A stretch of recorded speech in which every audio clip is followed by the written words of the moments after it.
pang sabaw natin. Sabaw ng sinaing.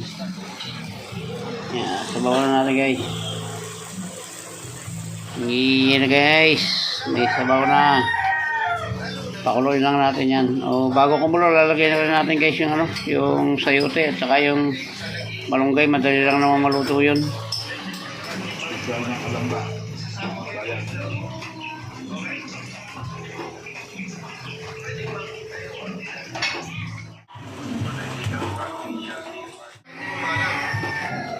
Pag hindi nag-settle ang driver, pwede kayong mag-report sa NCO. Alarmado siya. Ibig sabihin, sa ayaw at sa... Yan guys, okay na ito. Maraming salamat sa inyong lahat. Sa lahat ng umabot sa dulo ng vlog na ito ng pagluluto ng tinolang bangos. Ayan guys, hanggang dito lang po at mabuhay po kayo. Mabuhay tayong lahat. Bye bye na po. I love you all.